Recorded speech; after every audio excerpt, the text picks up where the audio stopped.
Example के लिए उन्होंने दिया है कि गुरुत्वाकर्षण का नियम जब जब न्यूटन ने खोजा तो कहीं लॉ ऑफ ग्रेविटी तो छुपा हुआ नहीं बैठा था किसी कोने में, न्यूटन ने जाकर उसे खोज लिया। मतलब सेब नीचे क्यों गिरा, इस सवाल का जवाब उसको कहाँ से मिला? उसके ब्रेन के अंदर से मिला। आर्किमिडीज के सामने भी सवाल आया, उसको अपने सवाल का जवाब कहाँ से मिला? ब्रेन से मिला। उसके खुद से ब्रेन से अंदर से जवाब आया। इस समस्या का समाधान क्या हो सकता है? गौतम बुद्ध के सामने भी प्रश्न था। हम लोग पढ़ते हैं बचपन में कि गौतम बुद्ध को ज्ञान प्राप्त हुआ। ज्ञान प्राप्त हुआ मतलब क्या? उनको अपने सवालों के जवाब मिले, और कहाँ से मिले?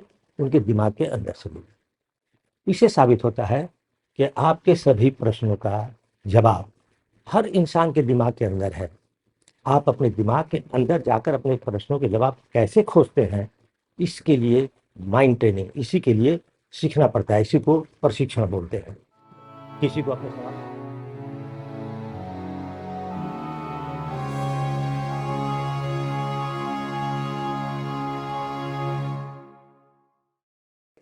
अब ये सेल्फ क्रिएटेड प्रॉब्लम कैसे हो? आप तो बोलेंगे कि मैं तो चाहता हूं सफल होना, लेकिन सफल नहीं हो पाता हूं। ठीक है, तो पहले आपको ये जानना होगा कि आपकी सफलता में सबसे बड़ा रोड़ा रोड़ा अटकाते हैं, इस चीज को समझना होगा। और इसको समझने के लिए हम स्वामी विवेकानंद की किताब से बात लेते हैं, जिसमें उन्होंने लिखा है, गीता को कोट करते हुए, कि एक असंयमित मन आपका सबसे बड़ा शत्रु है, और एक प्रशिक्षित मन आपका सबसे बड़ा मित्र है। असंयमित मन का मतलब क्या हुआ? Undisciplined mind. अगर माइंड आपका इनडिसिप्लिन है ना, आपके नियंत्रण में नहीं है, तो वही आपका सबसे बड़ा शत्रु है। और अगर आपने उसको ट्रेनिंग देकर उससे संयमित कर लिया, संयमित कर दिया मतलब आपने ट्रेनिंग दे दिया, उसको अपने कंट्रोल में कर लिया, तो उससे बड़ा फ्रेंड, उससे बड़ा मेंटर आपके पास दूसरा कोई नहीं है। और आपके दिमाग के पास आपके हर सवालों का जवाब है, हर परेशानियों का हल है, आपके दिमाग के पास है, दूसरे इंसान के दिमाग के पास नहीं है। परेशानियों का हल आपके दिमाग के पास है। और कैसे है? तो फिर आगे स्वामी विवेकानंद ने बताया है कि दिमाग के अंदर सारा नॉलेज है, सारा ज्ञान है। आप कैसे उस नॉलेज तक पहुंचते हैं, उस ज्ञान तक पहुंचते हैं, अपने सवालों के जवाब खोजते हैं, इसके लिए मन को ट्रेनिंग देने की जरूरत पड़ती है। आपको मन के अंदर छुपे हुए ज्ञान को कैसे निकालेंगे, क्योंकि मन के अंदर ही सारा ज्ञान भरा हुआ है, कहीं बाहर नहीं है। मतलब आपका ब्रेन को मान लीजिए वो हार्ड डिस्क है आपके किसी कंप्यूटर का, और उसके अंदर सब कुछ डाला हुआ है, लेकिन किस फाइल में क्या है, कैसे खोलेंगे, इसको जानना होगा। इसी की ट्रेनिंग लेनी पड़ती है कि वहां तक पहुंचकर उस नॉलेज को आप निकाल सकें।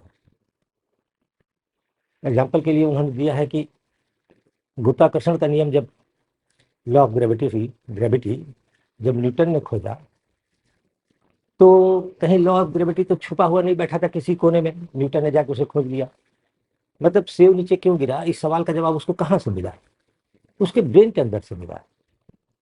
आर्किमिडीज के सामने भी सवाल आया, उसको अपने सवाल का जवाब कहाँ से मिला? ब्रेन से मिला। उसके खुद से ब्रेन से अंदर से जवाब आया। इस समस्या का समाधान क्या हो सकता है? गौतम बुद्ध के सामने भी प्रश्न था। हम लोग पढ़ते हैं बचपन में कि गौतम बुद्ध को ज्ञान प्राप्त हुआ। ज्ञान प्राप्त हुआ मतलब क्या? उनको अपने सवालों के जवाब मिले, और कहाँ से मिले? उनके दिमाग के अंदर से मिले। इससे साबित होता है कि आपके सभी प्रश्नों का जवाब हर इंसान के दिमाग के अंदर है। आप अपने दिमाग के अंदर जाकर अपने प्रश्नों के जवाब कैसे खोजते हैं, इसके लिए माइंड ट्रेनिंग, इसी के लिए सीखना पड़ता है। इसी को प्रशिक्षण बोलते हैं। किसी को अपने सवालों के जवाब जल्दी मिल जाते हैं, किसी को अपने सवालों के जवाब देर से मिलते हैं। और जब सवालों के जवाब देर से मिलते हैं तो हम उसको संज्ञा देते हैं तपस्या का। मतलब मिलना सबको है, डिपेंड करता है कि आपका मन कितना ट्रेंड है। अगर बहुत ज़्यादा असंयमित है तो आपके सवालों के जवाब मिलने में बहुत लेट हो सकते हैं, और अगर आपका मन संयमित है तो आपको अपने सवालों के जवाब जल्दी मिल सकते हैं। तो इस मन को ट्रेनिंग कैसे दें, है ना, how to train the brain. तो आपको बहुत बड़े बड़े सवालों के जवाब नहीं खोजने हैं, आपको सफल होना है। एक सिंपल सा एग्जाम्पल, एग्जाम्पल के आप लोको पायलट का साइको क्लियर करना चाहते हैं, तो लोको पायलट का साइको क्लियर करने के लिए आपको बहुत ज़्यादा तपस्या करने की जरूरत नहीं। आपको सिंपली अपने ब्रेन को ट्रेनिंग देना है, ये बताना है कि हम इस चीज़ में सफल होना चाहते हैं, और इस चीज़ में सफल होने के लिए आपको क्या क्या करना पड़ेगा, ये बात भी अपने ब्रेन को बताना पड़ेगा। हम इस चीज़ में सफल होना चाहते हैं, आपको अपने ब्रेन को बताना होगा कि हम इस चीज़ में सफल होना चाहते हैं, एएलपी साइको के एग्जाम में सफल होना चाहते हैं, इस जॉब को पाना चाहते हैं। देखिए, ये बताने के लिए, और ब्रेन जिस समय आपकी इस बात को एक्सेप्ट कर लेगा, ध्यान दीजिएगा, ब्रेन अगर इस बात को एक्सेप्ट कर लेगा तो आपको साइको में क्वालिफाई होने से कोई नहीं रोक सकता। ब्रेन एक्सेप्ट कर ले तब, अगर ब्रेन एक्सेप्ट कब करेगा, जब आप पूरे विश्वास के साथ ये बात बोलना सीखेंगे। जैसे आप बोल रहे हैं कि मुझे एएलपी साइको में क्वालिफाई करना है, और उसी समय आपके दिमाग के मन के अंदर ये भी बात उठ रही है, कैसे क्वालिफाई करेंगे, हमारा स्पीड ही नहीं बढ़ रहा है, बेकार बात है, सोचने से नहीं होगा। तो आप अपने ही बात का विरोध करें। जब आप अपने ही बात का विरोध करेंगे तो आपका दिमाग उस बात को नहीं पकड़ेगा, एक्सेप्ट नहीं करेगा। तो इसको एक्सेप्ट कराने के लिए क्या करें? चलिए, नहीं हो रहा है, फाइन फेथ में नहीं हो रहा है, उसको साइड में रखते हैं, पहले ब्रेन को एक्सेप्ट कैसे करेंगे। तो अब यहाँ से आपका प्रयास स्टार्ट होता है, यहाँ से आपको एक्शन में आना है। तो सबसे पहले एक डायरी लीजिए, जो आपकी पर्सनल डायरी होगी, और एक कलम हाथ में लीजिए, और ये डायरी सिर्फ आपके हाथ में रहनी चाहिए, किसी दूसरे के हाथ में नहीं पड़नी चाहिए। इस डायरी में सबसे पहले लिखिए कि आपका एम क्या है, गोल क्या है, लक्ष्य क्या है। तो आपका लक्ष्य है एएलपी साइको के एग्जाम को क्वालिफाई करना अच्छे मार्क्स से। आप मार्क्स भी लिख लीजिए। तो लिखेंगे क्या, पहले लिखेंगे लक्ष्य या गोल, आगे लिखेंगे मैं एएलपी साइको के एग्जाम में 23 मार्क्स से अधिक लाऊंगा, 23 मार्क्स से अधिक लाऊंगा, लिख लीजिए। 24 मत लिखिएगा, क्योंकि मैक्सिमम 24 होता है, और 24 लिखिएगा तो आपका ब्रेन एक्सेप्ट नहीं करेगा, फिर 23 एक्सेप्ट कर लेगा। तो लिखिए कि मैं एएलपी साइको के टेस्ट में 23 से 20 स्कोर अपना 23 से अधिक रखेगा। आपने गोल लिख लिया। लिखेंगे तो ब्रेन थोड़ा थोड़ा पकड़ेगा, लेकिन एकदम से नहीं पकड़ेगा, फिर इसको छोड़ भी देगा, वहाँ से हट भी जाएगा। तो लिखने वाला काम तो पहले कर लीजिए। दूसरा चीज़ आपको ये लिखना है कि कब तक आप अपने आप को तैयार कर लें, डेट या समय निर्धारित कर दीजिए। ब्रेन को ये बताइए कि इस डेट तक ये काम कर देना है, अगला साल भर या 2 साल आपके पास टाइम नहीं है। तो साइको के एग्जाम जून के बाद हो सकता है कभी भी, तो आप एक डेट डाल दीजिए कि 25 जून तक मैं अपने आप को साइको क्वालिफाई करने के लिए तैयार कर लूँगा, या 30 जून को, एकदम फिक्स डेट। 15 दिन में, 20 दिन में करूँगा ये नहीं, क्योंकि एग्जैक्ट बात बताना पड़ेगा। एग्जैक्ट मैं इसलिए बोल रहा हूँ कि आपको चीज़ वही मिलती है जब क्लियर हो कि आपको चाहिए क्या।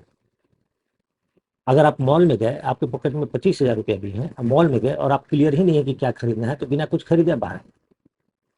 लेकिन मॉल में जाने से पहले अगर आपने लिस्ट बना लिया कि आपको कौन कौन से सामान चाहिए, तो आप सारे सामान को लेकर वापस आ जाएंगे। तो एग्जैक्ट जब तक आप ब्रेन को नहीं बताएंगे कि क्या चाहिए, तब तक वो चीज़ नहीं मिलेगी। तो आपको अब कब तक चाहिए ये भी बताना पड़ेगा। तो क्या चाहिए, तो आपने लिख दिया, एम हमारा ये है, हमको ये चाहिए। दुकान में जाइए और दुकानदार के हाथ में, शॉपकीपर के हाथ में 100 रुपया रख दीजिए, बोलिए कि मुझे कुछ दे दो, कुछ नहीं देगा। कुछ दे दो बोलिएगा तो कुछ नहीं देगा, आपको 100 रुपया लौटा देगा, बोलेगा कि क्या चाहिए एग्जैक्ट बताइए। तो बोलेंगे कि आप बिस्कुट दे दो। तो बोले कौन बिस्कुट दें, नमकीन बिस्कुट दें कि मीठा बिस्कुट दें कि क्रीम बिस्कुट दें, क्या दें। फिर आप जो एग्जैक्ट बताइएगा किस साइज का दें, कितने दाम का दें, जब सारी बातें क्लियर करके बताइएगा तब वो समझ लेगा। और कोई आदमी गया दुकान में, सीधे बोलता है कि मुझे 10 रुपये का पैकेट, 10 रुपये वाला नमकीन बिस्किट, 50-50 है कोई भी, तो उसको तुरंत वो बिस्किट मिल जाएगा। मुझे बॉर्नविटा का आधा किलो का पाउच दे दीजिए, तुरंत उसको मिल जाएगा। तो आप एग्जैक्ट जब तक ब्रेन को नहीं बताएंगे तब तक ब्रेन आपको चीज़ प्रोवाइड नहीं करेगा। आपका ब्रेन सबसे पावरफुल चीज़ है आपके पास, समस्त नॉलेज, सारा कुछ उसके पास है। लेकिन उससे आप क्या चाहते हैं उसको बताइए। लोग मंदिर में जाते हैं तो उनको समझ में नहीं आता कि भगवान से क्या मांगे, तो बोल देते हैं कि हाथ जोड़कर कि हे ईश्वर, आप तो मेरी सारी परिस्थिति को जानते हैं, आप जो मेरे लिए अच्छा हो कर दीजिए। तो आपको नहीं मिलेगा। आप एग्जैक्ट बताइए कि आपको क्या चाहिए। आप कंफ्यूज्ड हैं, क्या चीज़ मिलेगी तो आपको सबसे ज़्यादा खुशी होगी, उस पिन पॉइंटेड बात बताइए। जब मैं कभी सेमिनार में बोलने जाता हूँ तो मैंने कई बार पहले एक्सपेरिमेंट किया है, अब तो लड़के बहुत सारा जान गए इस बात को। मैं इनको पेपर देता हूँ, बोलता हूँ कि समझ मान लो कि ईश्वर तुम्हारे सामने आते हैं, बोलते हैं कि 10 सेकंड के अंदर तुम बता दो कि तुमको क्या चाहिए तो मैं तुमको दे दूंगा, और चलो पेपर पर लिख दो तुमको। 10 सेकंड का मैं समय देता हूँ, उस पेपर पर लिख दो कि तुमको क्या चाहिए। 90% बच्चे क्या लिखते हैं, मुझे बहुत इज्जत चाहिए, मुझे बहुत सारा पैसा कमाना है, मुझे देश की सेवा करनी है, मुझे माँ बाप का नाम रोशन करना है, माता पिता का नाम रोशन करना है। लेकिन कोई एग्जैक्ट गेम नहीं है, गोल नहीं है, कोई एग्जैक्ट गोल नहीं है।